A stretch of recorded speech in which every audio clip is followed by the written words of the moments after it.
ভারতের সঙ্গে রয়েছে বাংলাদেশের বৃহৎ বাণিজ্য, সৌহার্দ্য ও সম্প্রীতির সম্পর্ক। এই সম্পর্ক আরও জোরদার করতে বিভিন্ন উৎসবে জনপ্রিয় খাবার ও পণ্য পাঠানো হয় ভারতে। দুর্গাপূজায় অতিথি আপ্যায়নে খাবারের প্রধান তালিকায় ইলিশ রাখেন ভারতীয় বাঙালিরা। আগে ইলিশ রফতানি উন্মুক্ত থাকলেও 2012 সালে তা বন্ধ হয়ে যায়। তবে ভারতীয় ব্যবসায়ীরা দুর্গাপূজায় ইলিশ আমদানির অনুরোধ জানালে অন্তর্বর্তী সরকার 1200 টন ইলিশ রপ্তানির অনুমতি দেয়। প্রথম চালানে 6টি প্রতিষ্ঠানের 37 টন 460 কেজি ইলিশ ভারতে রপ্তানি হয়েছে। 5 অক্টোবরের মধ্যে শেষ হবে ইলিশ রপ্তানি। 37টি প্রতিষ্ঠান ইলিশ মাছ রপ্তানির অনুমতি পেয়েছে।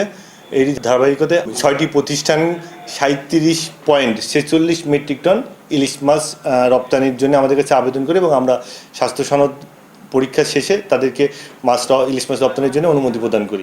ভারতে ইলিশ রপ্তানি দুই দেশের মধ্যে বাণিজ্য ও সৌহার্দ্যের বন্ধন আরও জোরদার করবে বলে মনে করেন রপ্তানিকারকরা। শারদীয় দুর্গাপূজা উপলক্ষে আজকে যে প্রথম চালান ইলিশ ভারতে যে রপ্তানি হচ্ছে, তাতে করে দুই দেশের বাণিজ্যিক সম্পর্ক আরও বৃদ্ধি পাবে। এদিকে ভারতে ইলিশ রফতানির খবরে দেশের বাজারে বেড়েছে দাম।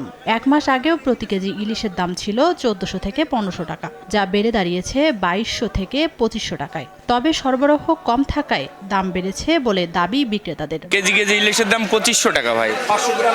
500 গ্রামেরটা 1200, 1400, 1300। বাঙালি জাতির উপরে সম্পূর্ণ এটা কি দিচ্ছে, চাপিয়ে দেওয়া আছে। অথবা এটা বাংলাদেশের উৎপাদন জিনিস, বাংলাদেশের জন্য 1200 টাকা 1000 টাকা হওয়া উচিত। গত বছর বেনাপোল বন্দর দিয়ে রপ্তানি হয়েছে 532 মেট্রিক টন।